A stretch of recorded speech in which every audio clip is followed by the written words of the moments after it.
Greetings and salutations, viewers. Welcome to episode 6 of World End Economica, episode 2. If that's not confusing enough.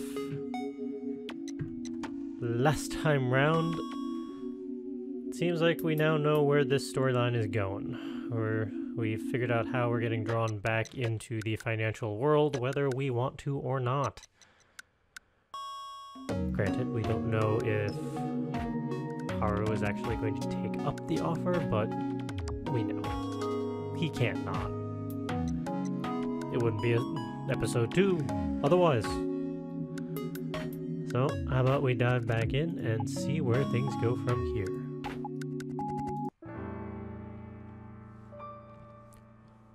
Chris went silent and dropped her head.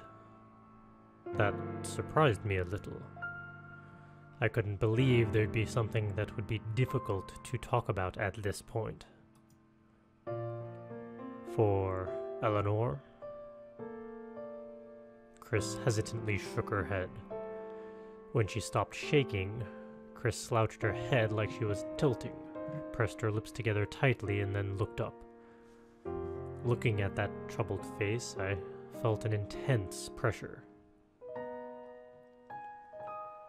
She wasn't going to say she was trying to save everyone from back then by working with this rich girl, was she? I could laugh that off as being impossible. 4 years ago, when I was the same age as Chris, I absolutely seriously thought, right to the very absolute tips of my hairs, that I could be the richest person ever and go where no man has gone before.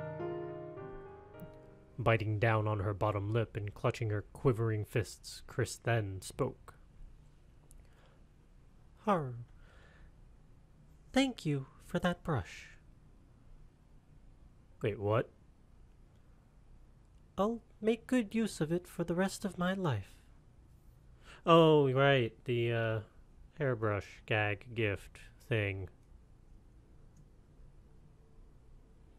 It was like she was saying farewell. When I thought that, Chris then looked straight at me and spoke honestly. I want to become like Barton. In personality or in financial stability? Because if it's in personality, that's not going to happen. I wasn't able to grasp the meaning of those words for a moment. I want to become like Barton. Chris said it once again, taking a deep breath with tears in the corner of her eyes.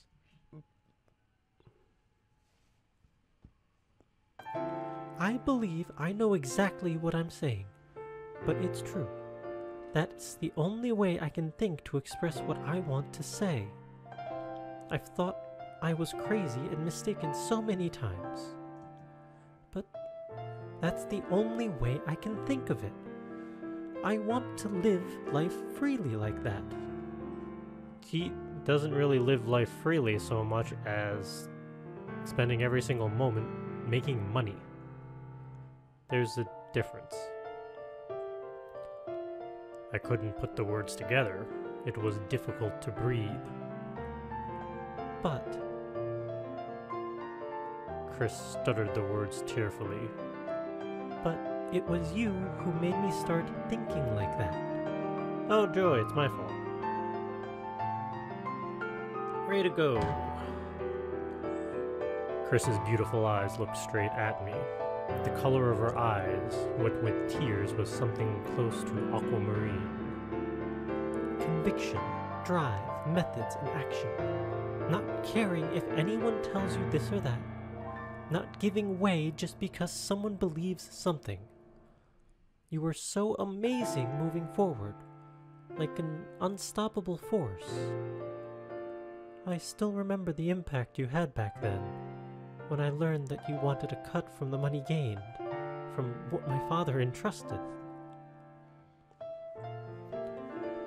The reason I scratched my nose suddenly was because I had a nosebleed earlier, Ah! What'd I do? I just skipped several lines. Oh, joy, that's helpful. Okay, don't hit the control button. At that time, it felt like my soul were being siphoned out. I never imagined that there were people who would say something like that. Father was shocked and disgusted, but I became fascinated by that moment. That I wanted to be like that, so... Chris rubbed her eyes with her sleeve without even taking off her glasses properly and blew her nose. But you had... After that, I ended up in this miserable state. Chris was worried that I'd throw a fit, or be worried, but I said that in a relaxed tone, so she nodded. That nod was quite bold, even for Chris. But Barton was different. I've been researching him all this time. What kind of person could do something so terrible? So incredible? Looking it up, I wasn't able to find a lot, but I found bits and pieces. All of them incredible, so amazing you'd tremble. I hated myself. Hated myself for only trying hard for something else. Because everyone was cheering me on, for my father's sake. But I'm not saying that I hate my father, that's not it. Chris repeatedly wiped her eyes, but that may have been more that she hated how confused she felt, as opposed to trying to wipe away the tears. Also, I don't like money. I don't ever want to be thrown around by it like that again. So this time, I want to be the one throwing it around. Also, I want to live as I please. Yeesh. When she finished saying that, the only sounds echoing through the church were Chris's sobs. I had no idea what to say. If she said this to anyone else, they'd say it was funny. But since I've seen how hard she works, I couldn't bring myself to say it. No matter how much I looked at my right hand, it showed no signs of stiffening. Wanting to live the way they liked. Not caring about those around them and only looking at what's ahead. I knew that feeling very well. Pitifully well.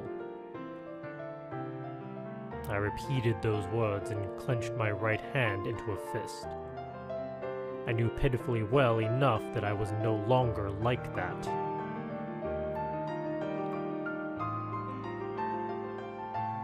So that's why you need all the capital, right? The gains from investments up until a point simply increase proportional to the funds you are using. You end up with very different amounts depending on how large your funds were to begin with, meaning you couldn't compare what Eleanor had with what Sero saved up. And what was most interesting was being the spearhead of Eleanor's investment banking. Not as an amateur, but as a professional facing off in that world. It was just that I felt something peculiar in Chris's confession. I did believe that Barton was amazing, but for a while, I looked up to him as a mentor. Yet, this was how I ended up.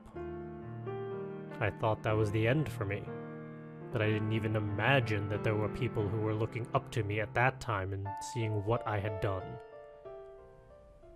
So why ask me to work for Eleanor? That's... If it's about the program, then I'm not sure how much I can help. I'm not being modest or putting myself down. If you don't use your skills for 4 years, they'll wither. But... Chris was mumbling. She must have another reason. Thinking that, I continued talking. Is there something else? From between her tear-soaked sleeves, she spoke. Her face had become beet red. Because You? Was jealous of Miss Hagana. Oh boy. Chris then hid her face in her sleeves. Looking into Chris's shaggy blonde hair, I had to let out a small sigh. It's quite wonderful being liked by someone. Except, there is nothing worse than when that person doesn't respond to those feelings. I can't be like I was in the past, even if you invite me along. I know, but... Even still, I'm happy that you invited me along. Really. Even though I knew I was saying something quite cruel, I didn't try to sugarcoat it. Chris tried to ignore those words, but Hagana was still in my heart. Deep down in that most precious part of me resided that girl in black. What the heck did happen to her? She's gotta pop up at some point. So where did you meet? I felt that continuing any further would just hurt Chris, so I changed the subject. Eleanor? Chris didn't respond for a little bit, but she finally spoke after rubbing her face with her sleeve once more. It was almost a year ago. Between my studies, I was searching for that stuff from back then. I happened to come across it on a forum online, and there was someone who had a log of that stuff. So that was Eleanor. Yes, that started it. And we began talking about things. It was mostly about investing, though. While she had spent time studying, she divvied up that time even further to learn investing. I felt like there was no way we could be part of the same species. Haru? Huh? You're almost like a missing person in that world. In front of Chris, with her uneasy upturned face, I found myself slightly dumbfounded. I am? Yes. The person who won the contest back then has since become incredible, but you, who lost but was able to chase after him, is as well, they say. If I were to believe what Barton said, then he was a super elite raised on Terra. Besides that, there were many on the leaderboards who went off to make their mark in the world of finance. I was more surprised and somewhat disappointed than happy, knowing I was valued so much. Was it really that easy? Was that all it took? So because of that, 100,000 mules. There was a reason behind why Eleanor wanted to enlist me, at least. Finding a guy with an MBA and no achievements and thrusting your finances at him, and throwing some money on top of that?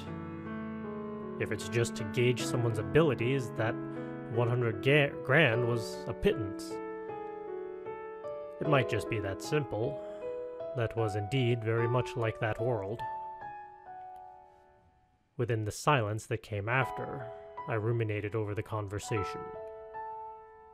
It was too intense for me, as I'd pretty much had my head stuck in the mud sleeping for the last 4 years. But I'm not sure why.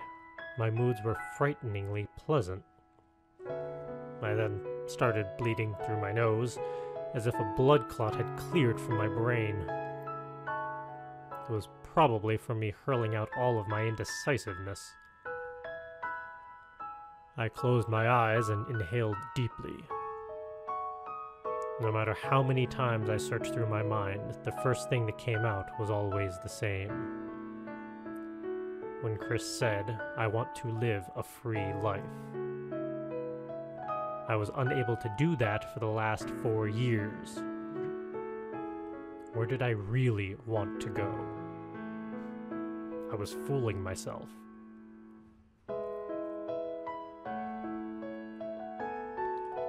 Is there a link between telling me everything in your dreams, wanting to tell someone everything you're thinking? Or is it because you're in front of that bearded guy? That's not it. Then, it probably wouldn't matter if I watched over you or not. You can't live like you want if you're listening to someone else. But... Even still, wanting someone next to you watching you go forward. I no longer had my dream from back then. All I had left is being able to look back and say it was fun. My goal was lost. I was left only with methods. However, what I realized when I had awakened before Risa, who's kind yet scarier than my mother, and that impact that left me with a nosebleed was that, even without a goal, I still loved those methods just as much. All I had to do was imagine what Risa said alongside what Hagana would think if she saw me now. Holed up in that government branch office behind the rules and regulations, desperately protecting myself with lies, she'd probably faint. Yet, if she saw me hanging around in the world of investments, still fearing that mistake I made and without a speck of a dream left in me, she'd probably let out a dejected sigh and ask, "Are you an idiot?" Which way would I have to go if there was a chance to apologize to her for brushing her hand away? Which one would she even lend an ear to? In this case, I already knew the answer. Accepting your past self and refuting your past self were different things. If I thought about it like that, then it would be one of the greatest thrill rides to be by her side watching that enormous dream of hers unfold. So grand, yet still hidden away within that light body. Really? You're still going on about those descriptions? Regardless of what I said, I was still half terrified and half in love with that world. So are we gonna play or not? I scratched my nose, which had been bleeding from the excitement, and stood up with my crutches. Chris looked up at me in a daze, maybe from being so lethargic after crying so much. Risa said this must be the will of God. Well, I think so too. I said that while opening and closing my right hand.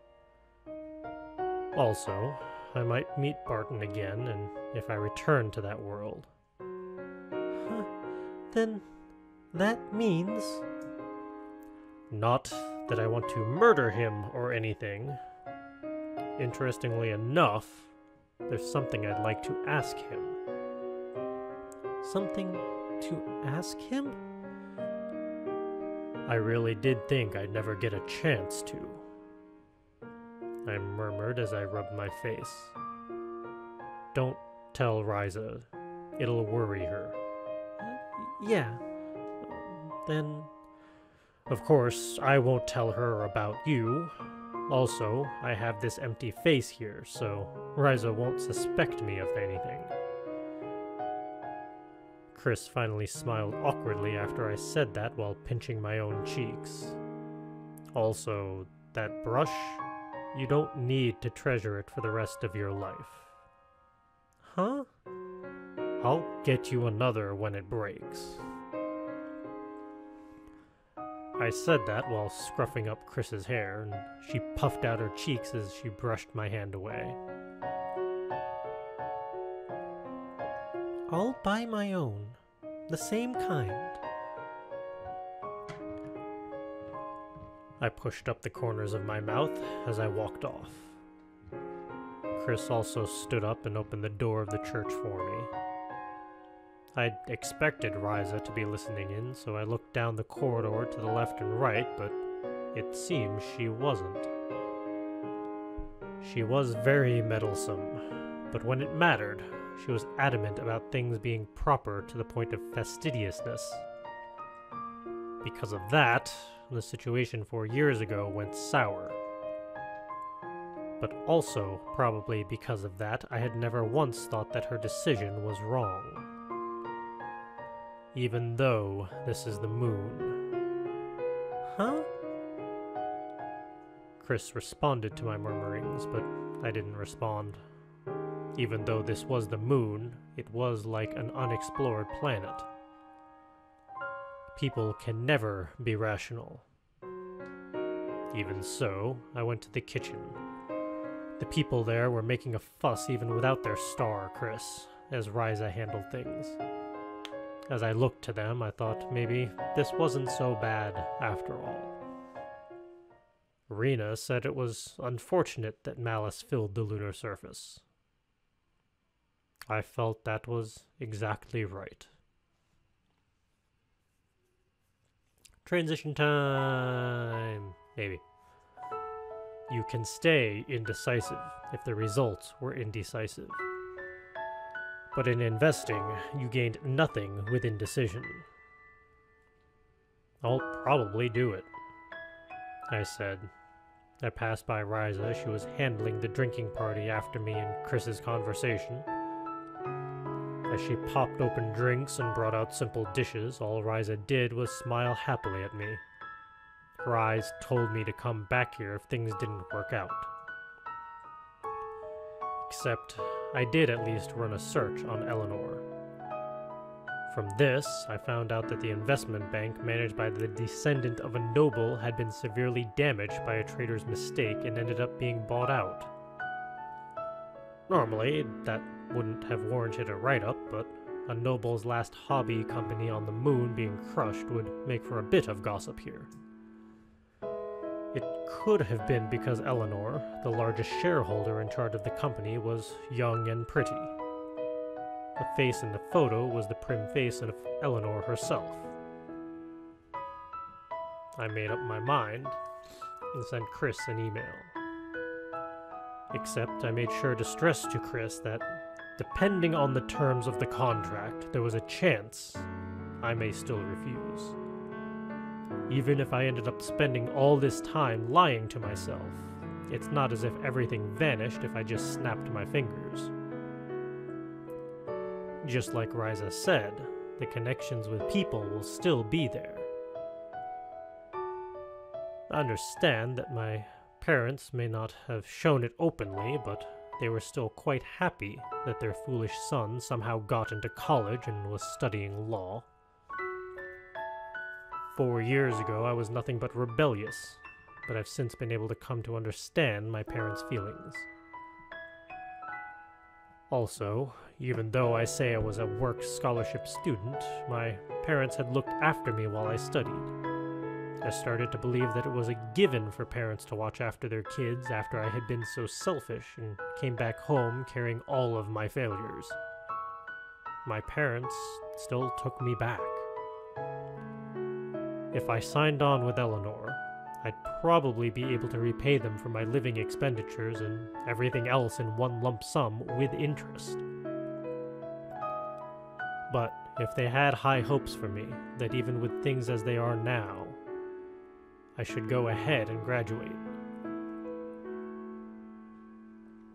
Chris said she didn't like those types of expectations of her. It's not like I don't understand her, but it was just difficult for me to ignore that with how I was now. I thought this to myself as I stood amidst others during my morning commute. There was a long line for free legal advice this cold morning in front of the Public Service Government branch office. The doors weren't even open yet. I decided to study law once I became aware of these people. People I hadn't even seen before then. Investment failed. I was separated from Hagana, changed the fates of all those who supported me. I felt nothing but shame having selected that path. It's true that I wanted to help those who had nowhere to go, but the Free Legal Council government branch office, where the temperature in the dome had been lowered and there was not enough electricity. But there was something more that I had to think about. I greeted the watchman as usual and began walking through the branch office, which was empty as it was before opening hours. My place of work was right at the top of the steps. Let me guess, Rena beat us there. It was quiet as usual. Almost nobody came to work before office hours. I say almost because there was an exception. $20 on Rena.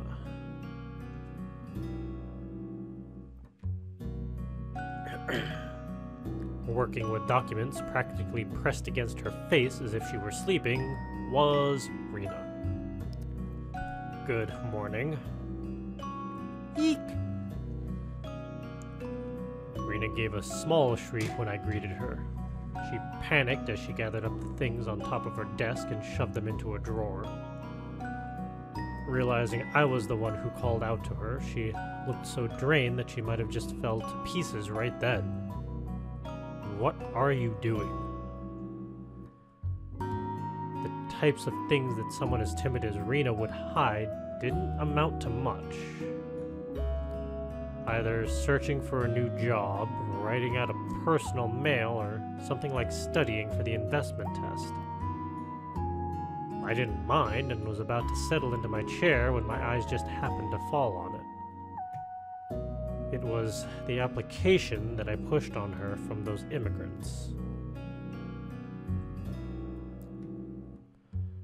That's... Huh? You're submitting it?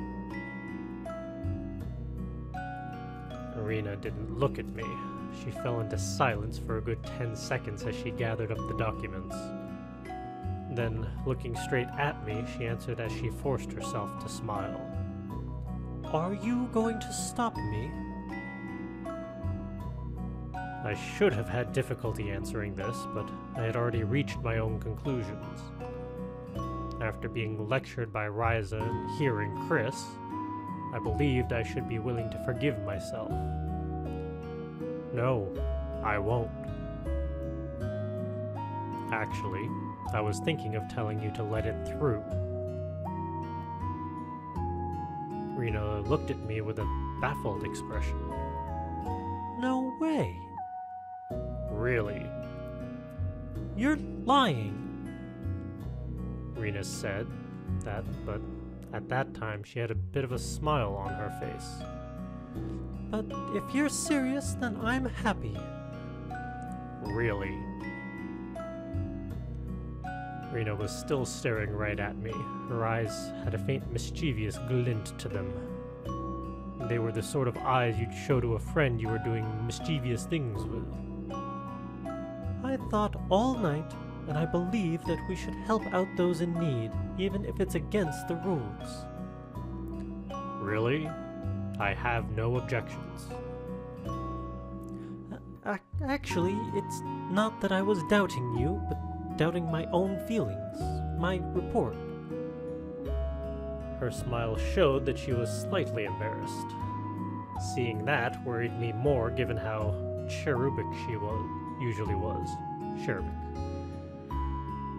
I think I needed to think about what you said, too. About rules and regulations? Not that. About how you're always hardest on yourself when it comes to your own choices. I suppose I say something good every so often. I thought it was right, and that's why I understood that you also need to act on how you felt. She looked down at the document in her hand and narrowed her eyes affectionately as she spoke. It's very reassuring that someone else agrees with my decision, Haru. What? Thank you.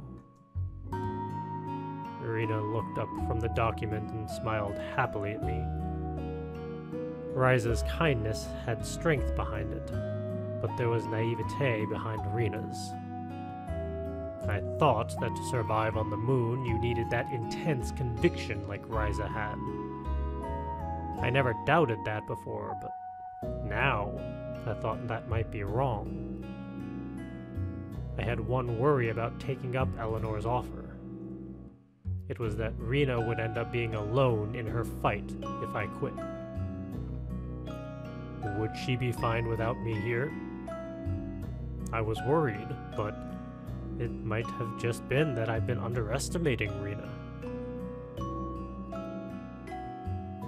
Actually, Haru, What is it? did something good happen to you last night? What? I was about to take my seat, but I stopped. When I looked over at Rena, she was smiling over at me. You have quite a relieved look on your face. Huh? I touched my cheeks without thinking. This was a face that couldn't express itself, even if I tried. I couldn't imagine that was possible, but Rena looked at my face intently and nodded once again. Yeah, it really does. It's like you're not obsessing over something now. Just how close has her attention been on us while we've been working there? That she would notice that. Did you sleep well or something? Yeah, let's go with that. Rena smiled innocently. I shrugged my shoulders as I took my seat. I'm amazed by my superior's sharp-sightedness. My, how rude. Well, I guess you could say. Yes. I'm not sure if it's a good thing, but it feels like there's a turning point coming up in my life. That's... I turned my chair around, making sure there was no one else in the room. I may quit my job here. What? Depending on how things work out, though. That's, exactly what do... It's actually pretty good. I could end up in a job with good profits and pay. Nothing dangerous, is it? Sorry, but quitting, you say? Returning your scholarship money and leaving the dorm? I couldn't imagine something like that. I know what you're trying to say. It's from a former contact. Type of thing. Former? The rest of society would probably think, what is this 20-year-old college kid saying? I felt just a bit proud of the me who'd failed 4 years ago and how much he had accomplished.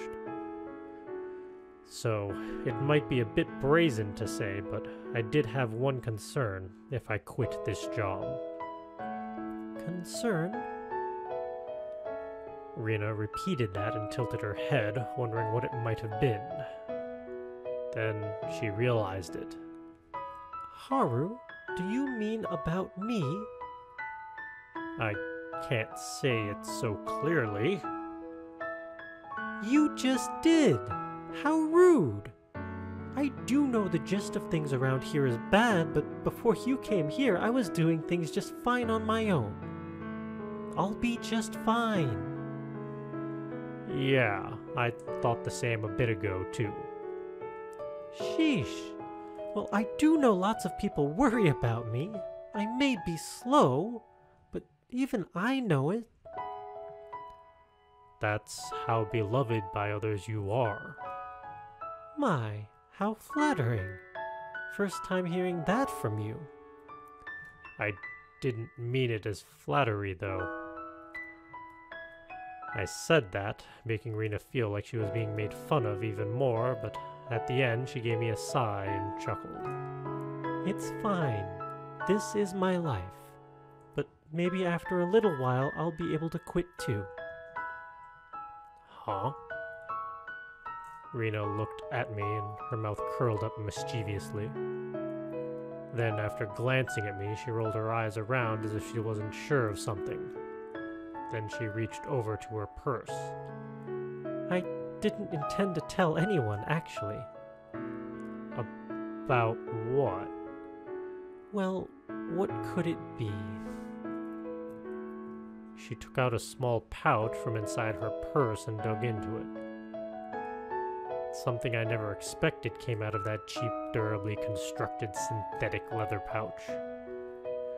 And what that thing is, we'll have to find out next time, because we've hit the marker for this week. So it looks like we are, in fact, going to take up this job. What a surprise! So I guess we'll be working with Eleanor and Chris, and by extension, you know, helping out Risa, and, you know, maybe finding Hagana, and maybe getting to talk to Barton again, and yeah, we're gonna have to walk away from Rena and this fabulous job as a clerk, but it seems like things are gonna kick off soon. So by all means, tune in next week to find out just what happens from here. And as always, go be creative. Go enjoy some stories that others have created. Go create stories of your own and share them with all of us so we can all have some fun. And I'll see you all next week.